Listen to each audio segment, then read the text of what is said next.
In the vast world of Middle-earth, two figures stand out as paragons of power and wisdom: Gandalf the Grey and Sauron, the Dark Lord. While Gandalf is often seen as a guiding light and protector of the free peoples, his deep concern for Sauron's rising strength reveals something more complex. But why, despite Gandalf's own formidable abilities, did he fear Sauron? In this video, we will explore the intricate relationship between these two mighty beings, delve into Gandalf's fears, and uncover the reasons behind his cautious yet relentless opposition to the Dark Lord. At the heart of Gandalf's fear was the sheer power that Sauron wielded, which extended far beyond physical might or sorcery.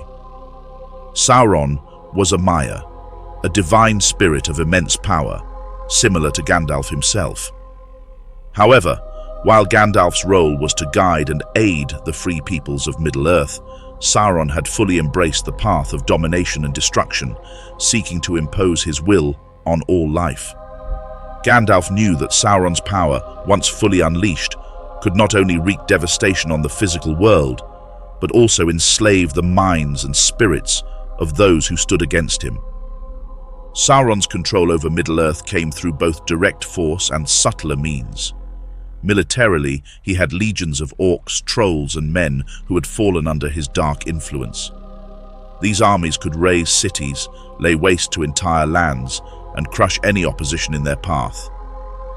Gandalf recognized that Sauron's forces alone would be enough to overwhelm many of the free nations, such as Gondor and Rohan, which were already strained by years of conflict and internal struggles. But it wasn't just his armies that made Sauron so dangerous. He was a master of dark magic, capable of wielding terrible destructive spells and curses, using his powers to bend reality to his will. Even more fearsome than his overt displays of power was Sauron's ability to dominate the minds and wills of others. This psychological warfare allowed him to spread fear, despair, and hopelessness, weakening his enemies from within. As Sauron's influence grew, Gandalf feared the spread of corruption and the loss of free will among the peoples of Middle-earth. Those who opposed Sauron were at risk of being broken or twisted into serving him, not by force but through gradual subjugation of their minds. Gandalf's understanding of the extent of Sauron's power was not just theoretical. He had witnessed firsthand the destruction caused by Sauron's rise to power during the Second Age. The destruction of Numenor, the fall of Eregion, and the corruption of the once noble men of the East and South were all reminders of what could happen if Sauron regained his full strength. Gandalf knew that this was not a threat that could be fought with courage alone. The scale of Sauron's power required a strategic, cautious approach to avoid playing into his hands. Sauron's power was rooted not just in his own being, but also in his ability to manipulate the forces of nature and reality itself. As a Maya, his control over elements of the physical world was vast. He could command the elements, summon storms, create plagues, and even manipulate time and space in subtle ways. This gave him an almost godlike ability to shape the world according to his dark vision, something that even the strongest armies could not stand against. Gandalf knew that to defeat Sauron, it would take more than swords or spells. It would require a deep understanding of how to counterbalance his power on a metaphysical level. Ultimately, Gandalf's fear of Sauron's power was rooted in the knowledge that Sauron was more than just a physical foe. He was a being of immense spiritual and metaphysical strength, capable of reshaping the very fabric of Middle-earth if left unchecked. Gandalf's own power, while significant, was limited by the constraints placed on him by the Valar, who had sent him in the form of a humble wizard. He could not match Sauron in open battle, and this realization weighed heavily on him as he sought to rally the free peoples to resist the Dark Lord's growing influence. Gandalf feared Sauron not just for his raw power, but for his unparalleled skill in deception and manipulation, which had proven far more dangerous over the centuries. Sauron, originally a servant of the Valar Aule, had once been known for his craftsmanship and cunning. His ability to create and deceive was one of his greatest weapons, and he used it to devastating effect throughout the history of Middle-earth. The most infamous example of Sauron's deception was the creation of the Rings of Power.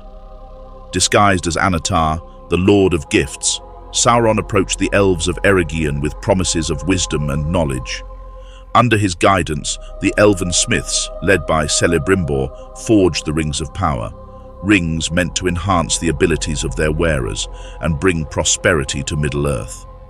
But in secret, Sauron crafted the One Ring, a master ring that would control all the others. This was the pinnacle of his deceit. While the elves thought they were creating tools for good, they were unwittingly playing into Sauron's hands, binding themselves to his will through the power of the One Ring. Gandalf understood the depth of this betrayal and what it signified about Sauron's ability to manipulate even the most powerful and wise beings. If Sauron could deceive the elves, who were among the wisest and most powerful beings in Middle-earth, who else could fall victim to his schemes? This was the heart of Gandalf's fear, that Sauron's influence could reach into the minds of leaders, heroes, and even entire nations, turning them against one another and against themselves. Even those who sought to oppose Sauron were at risk of being manipulated into serving his purposes, as Saruman's fall so clearly demonstrated. Gandalf also knew that Sauron's manipulations were not limited to individuals, but extended to entire peoples and nations. Through his servants and agents, Sauron spread lies, fear, and misinformation. He stoked the flames of war between the various factions of Middle-earth, weakening them through division and mistrust. The men of the East and South had already fallen under Sauron's sway, believing his lies about the nature of power and dominance. He had promised them glory and wealth if they served him, when in reality they were nothing more than pawns in his larger game. Even among the free peoples, distrust and discord were rampant, and Gandalf feared that Sauron could exploit these weaknesses to devastating effect. One of the most subtle aspects of Sauron's manipulation was his ability to use fear as a weapon. The mere threat of his return was enough to cause panic and disarray among his enemies. The fear of what Sauron could do, the terror of his dark presence spreading across Middle-earth, was often enough to paralyze resistance. Gandalf recognized that this psychological warfare was one of Sauron's most dangerous tools. He knew that fear could break even the most valiant hearts, causing them to make rash decisions or fall into despair, which would only serve to strengthen Sauron's position. In this way, Gandalf's fear of Sauron's manipulation was not just about what the Dark Lord had done in the past, but about the potential for future betrayals and deceptions. Sauron's ability to twist the truth, to exploit weaknesses, and to turn allies into enemies was an ever-present threat. Gandalf knew that the free peoples could not afford to be complacent. They had to remain vigilant against Sauron's lies, lest they find themselves unwittingly serving the very darkness they sought to defeat. Of all the weapons Sauron possessed, the One Ring was the most feared by Gandalf. Forged in the fires of Mount Doom, the ring was the key to Sauron's power and the embodiment of his will. With it, Sauron could control the other rings of power, dominate the wills of their bearers, and extend his influence across all of Middle-earth. The ring was more than just a tool of conquest. It was a force of corruption, capable of warping the hearts and minds of those who came into contact with it. Gandalf feared the ring not only for what it could do in Sauron's hands, but also for the effect it had on those who sought to wield it. The ring's corrupting influence was insidious, working slowly over time to twist the desires and intentions of its bearer. Even those who began with good intentions could be turned to evil by the ring's power, as it fed on their ambition, pride, and fear. Gandalf knew that no one was immune to its influence, not even the most powerful or wise. This was one of his deepest fears, that even the strongest defenders of Middle-earth could be undone by the ring's seductive promise of power. The danger of the ring was not just in its ability to corrupt individuals, but in its ability to change the course of events on a grand scale. Those who sought to use the ring believing they could wield its power for good, would inevitably fall into Sauron's trap. The ring had a will of its own, a will aligned with Sauron's desires, and it would work to reunite with its master at any cost. Gandalf understood that the ring could not be controlled by anyone other than Sauron. To attempt to use it was to risk becoming Sauron's servant, no matter the original intentions. Gandalf's own fear of the ring's influence was personal. He knew that if he were to take the ring, even with the intention of defeating Sauron, it would corrupt him as well. He would become a tyrant, perhaps even worse than Sauron, as the ring amplified his powers and twisted them to serve darkness. This realization weighed heavily on Gandalf, as he recognized that the power of the ring was too great for any individual to bear. The only solution was to destroy it, but even that task seemed nearly impossible, given the ring's inherent desire to survive. The ring's influence was not limited to its bearer either. It had the ability to affect those around it, spreading fear, greed, and suspicion. The Fellowship itself was nearly torn apart by the presence of the ring, as Boromir's desire for its power led him to betray his comrades. Gandalf knew that as long as the ring existed, it would continue to cause strife and division, weakening the forces of good and making them more vulnerable to Sauron's attacks. Ultimately, Gandalf's fear of the ring was rooted in its capacity to undermine everything he and the free peoples of Middle-earth were fighting for. The ring represented the ultimate weapon of control and domination, not through brute force, but through the erosion of free will and the twisting of desires. It was the antithesis of everything Gandalf stood for, and its destruction was the only way to ensure that Sauron's evil would not prevail. However, the path to destroying the ring was fraught with danger, and Gandalf knew that even the smallest misstep could lead to disaster, making the struggle against the ring one of the most perilous aspects of the entire war against Sauron. Gandalf's fear of Sauron was also deeply tied to his understanding of the fragility of the free peoples of Middle-earth. Though the various races, men, elves, dwarves, and hobbits, were capable of great deeds, they were also prone to division, mistrust, and internal strife.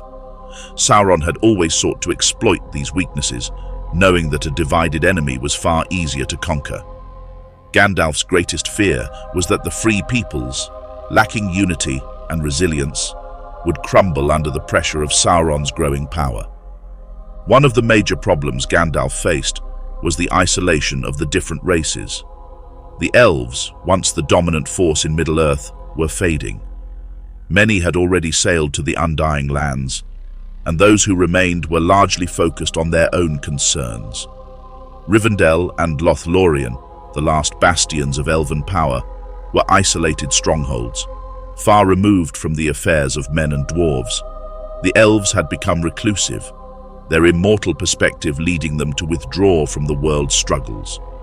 Gandalf feared that their reluctance to involve themselves fully in the fight against Sauron would leave the free peoples without their most ancient and powerful allies when they were most needed. The dwarves, too, were focused on their own survival and the reclamation of their lost kingdoms. Dwarven societies, like those of Erebor and the Iron Hills, were hardy and resilient, but they were also insular, driven by their own concerns over wealth and territory. Their strained relationship with the elves added another layer of difficulty.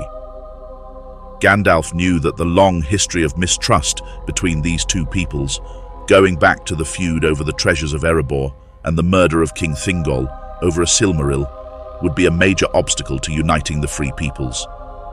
Sauron would have no difficulty exploiting this deep-seated enmity, turning potential allies into rivals. Gandalf feared that unless the dwarves could be convinced to see the larger picture, their isolation would leave Middle-earth even more vulnerable to Sauron's conquest. Men, despite their potential to rise to greatness, were among the most vulnerable to Sauron's influence. Unlike elves or dwarves, men were easily swayed by promises of power and wealth, and many had already fallen under Sauron's sway.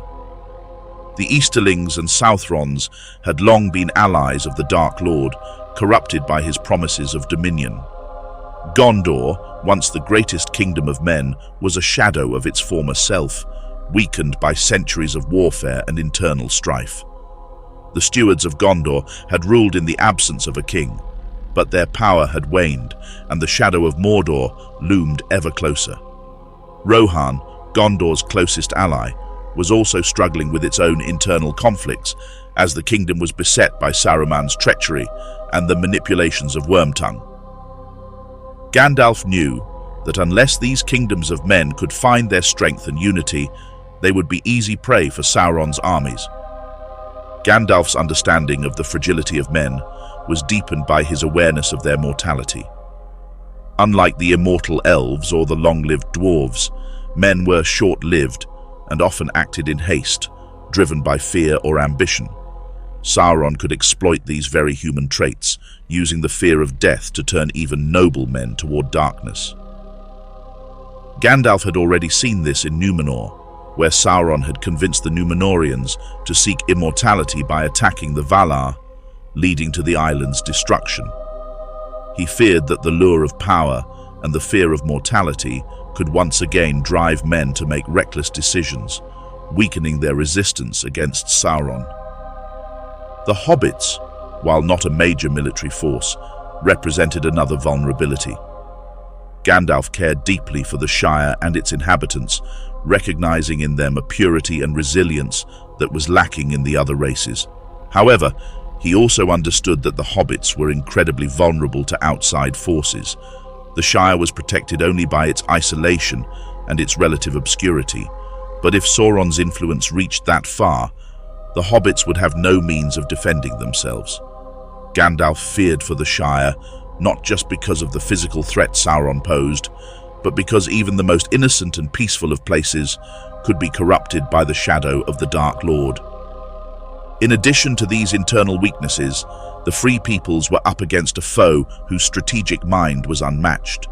Sauron was an ancient being with a deep understanding of the weaknesses of men, elves, and dwarves, and he had been working for centuries to exploit those weaknesses.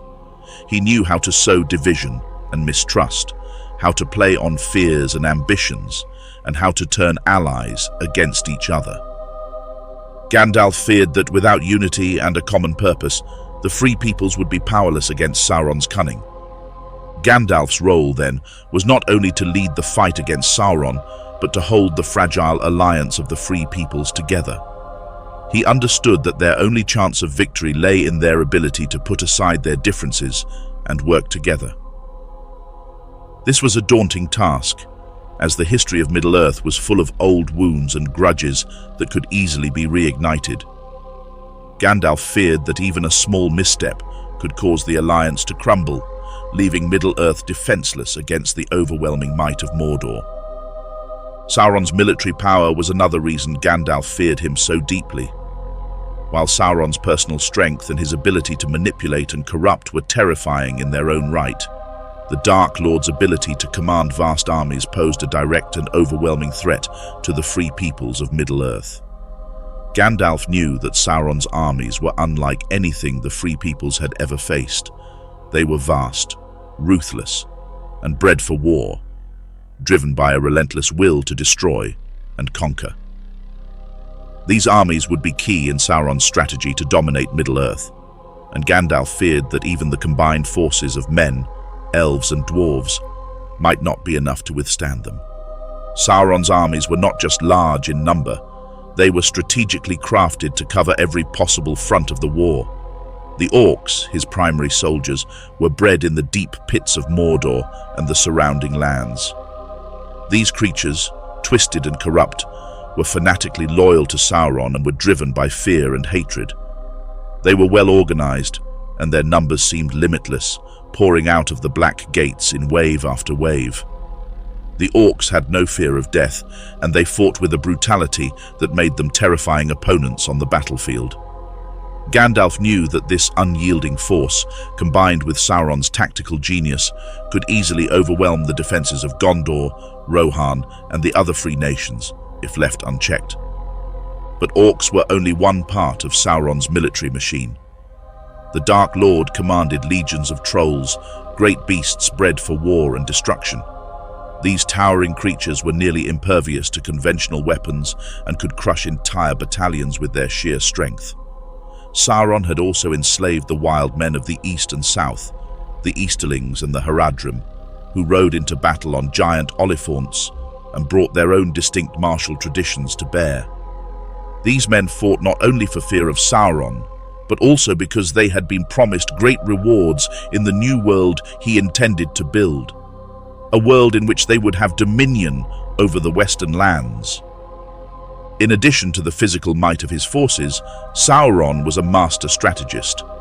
He understood the art of war at a level unmatched by any in Middle-earth, save perhaps Gandalf and the other Istari. Sauron's strategy was multifaceted, designed to spread his enemies thin and exhaust their resources. He had his orcish legions raid and harass Gondor's borders constantly, wearing down the kingdom's defenses over time. He also used spies and agents, such as the Mouth of Sauron and the Nazgul, to spread fear and misinformation, further weakening the resolve of his enemies.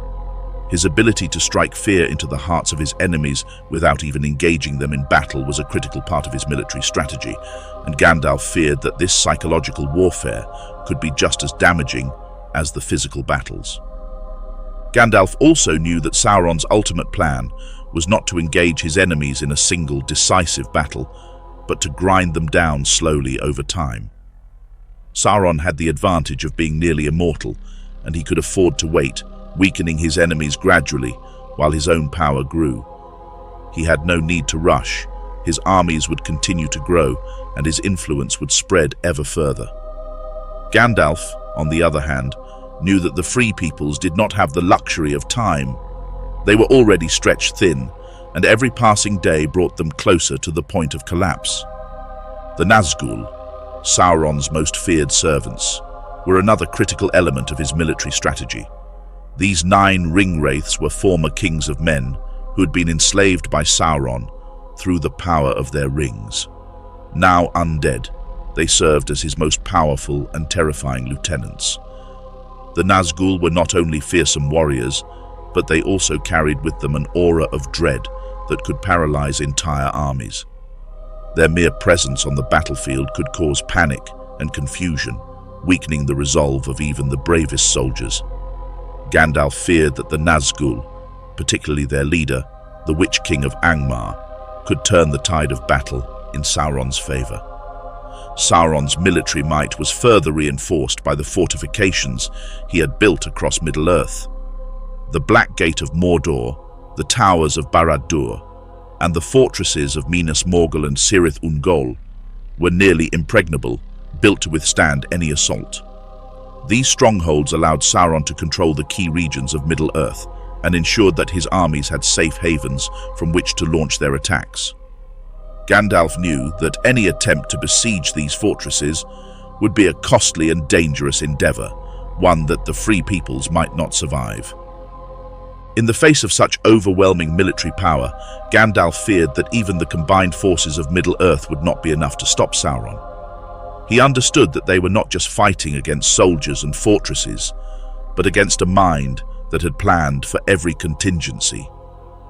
Sauron's army was not merely a collection of forces. It was a meticulously crafted instrument of domination, designed to bring about the end of the Free Peoples through sheer attrition and relentless assault. Ultimately, Gandalf's fear of Sauron's military power was rooted in the knowledge that Sauron had the advantage in every aspect of warfare. His armies were vast, his strategy impeccable, and his control over the battlefield absolute. Gandalf knew that defeating Sauron would require more than just strength of arms.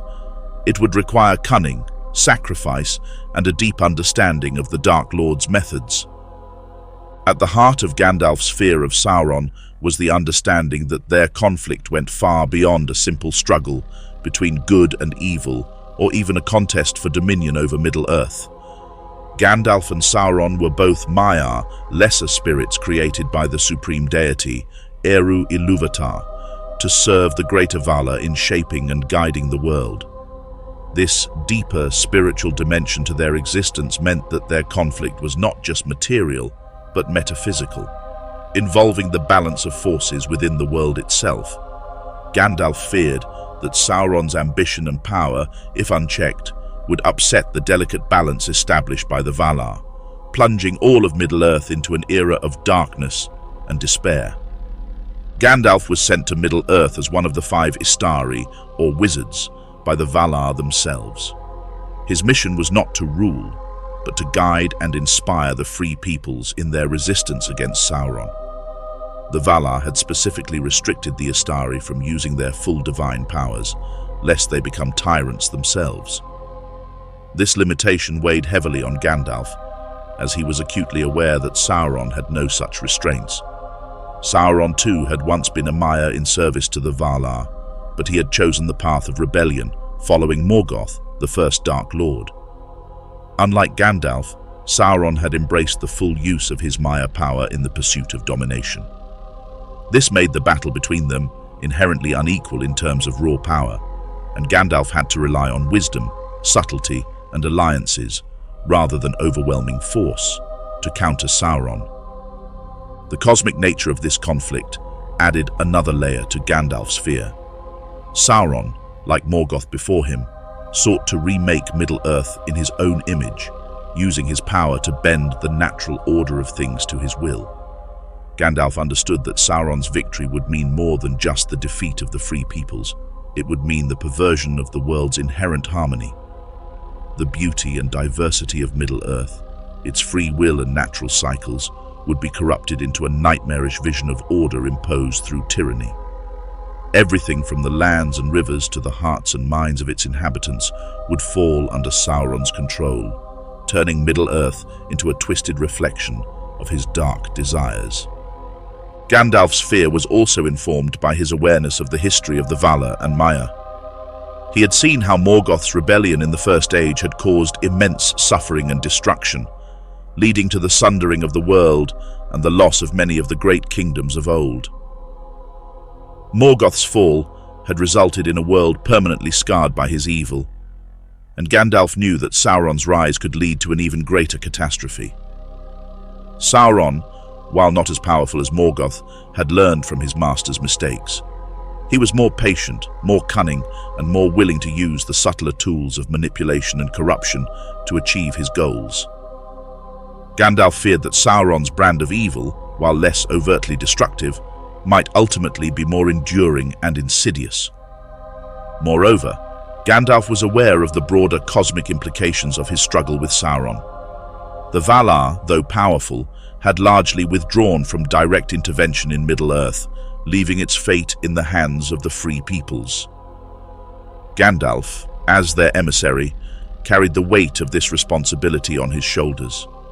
If he failed to stop Sauron, it would not only mean the loss of Middle-earth to darkness, but it might also signal a greater imbalance in the world's spiritual fabric, one that could ripple across time and space, affecting all creation. This existential dread haunted Gandalf, driving him to act with caution and wisdom in every decision he made. The concept of balance also applied to Gandalf's own internal struggle. As a Maya, he had immense potential for both good and evil. Gandalf understood that his role as a guide was crucial because he could easily become a figure of domination himself if he allowed power to corrupt him, much as it had corrupted Saruman. This fear of becoming like Sauron, of tipping the scales too far in the opposite direction, kept Gandalf grounded. He knew that his power was not to be used recklessly, and that his mission was one of fostering free will, not forcing his will upon others. This delicate balance between action and restraint was something Sauron had long abandoned, making their conflict not only a battle of strength, but also a battle of principles.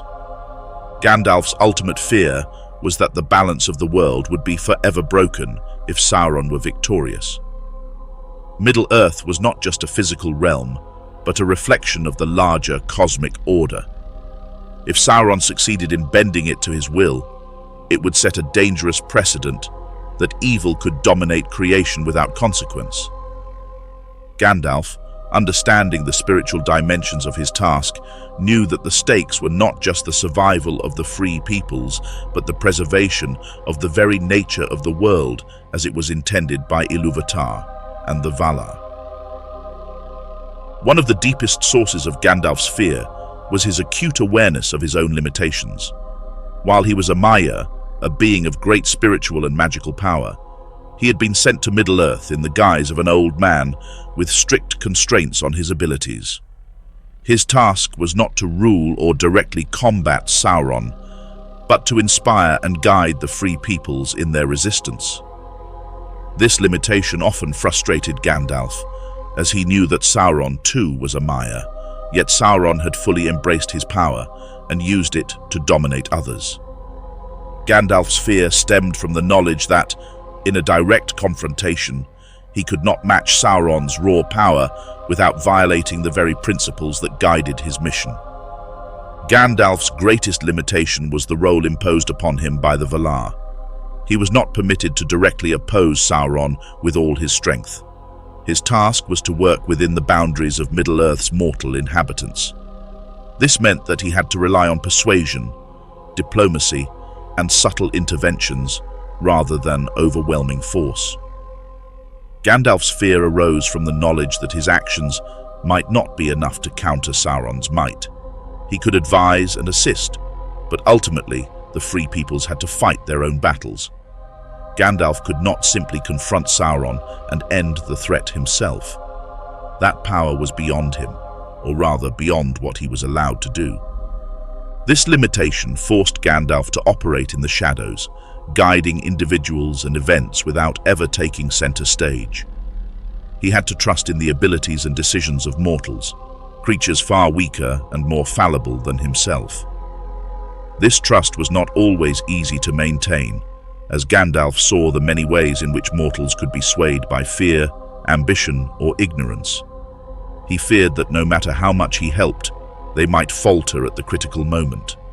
The fate of Middle-earth rested in the hands of beings who were often short-sighted, vulnerable to corruption, and subject to the lure of power. Gandalf knew that he could only do so much to steer them in the right direction, and this lack of control filled him with anxiety. One of Gandalf's personal fears was the risk of failure through overreach. He had seen Saruman, another of the Istari, fall into the trap of seeking power for himself, convinced that he could wield it for good. Saruman's descent into treachery and his alliance with Sauron was a constant reminder to Gandalf of the fine line between guidance and domination. He feared that if he allowed himself to be tempted by the desire to control events directly, he could fall into the same trap. Gandalf understood that power, even when used with good intentions, could corrupt, and he was terrified of becoming another Saruman, someone who, in trying to defeat evil, became a tool of that very evil. Gandalf also recognized that his mortality in Middle-earth posed another limitation. Though he was a Maya in essence, his form as an old man was susceptible to physical harm and exhaustion. He could be wounded, as he was in his battle with the Balrog, and he could be killed, as his temporary death in Moria demonstrated. This mortality was a constant reminder that while he was powerful, he was not invincible. Gandalf feared that his physical limitations might prevent him from being there when he was most needed. His role in the war against Sauron required him to be present at critical moments, and the possibility that he might not survive long enough to see the task through was a source of great anxiety. Another limitation Gandalf wrestled with was his ability to foresee the future. While he had great wisdom and insight, he was not omniscient. He could not predict every move Sauron would make, nor could he foresee all the twists and turns the war would take. This uncertainty weighed heavily on him. Gandalf feared that, despite his best efforts, he might miscalculate or make a wrong decision at a crucial moment, leading to disaster. His guidance to the free peoples, while wise, was not infallible, and the fear of making a fatal mistake haunted him. Perhaps most personally, Gandalf feared the weight of responsibility that rested upon him. Though his mission was to guide, not to rule, he knew that many looked to him as a leader, especially in the darkest moments of the struggle against Sauron. Gandalf was often seen as the one with all the answers, the one who would bring light in times of shadow. This expectation was a heavy burden, and Gandalf feared that he might not live up to it. He was aware that, despite his efforts, victory was not guaranteed, and failure would mean the end of everything he had worked to protect. The fear of letting down those who trusted him, and of being unable to stop the coming darkness, weighed on him constantly. Ultimately, Gandalf's fear of his own limitations was not rooted in a lack of confidence, but in a deep understanding of the stakes involved. He knew that his mission was not just a matter of defeating Sauron in battle, but of preserving the freedom and diversity of Middle-earth. His fear drove him to act with great care, always mindful of the delicate balance between power and wisdom, force and restraint. It was this fear that made Gandalf such a formidable figure, for he understood that true power lay not in domination, but in the ability to inspire others to find their own strength.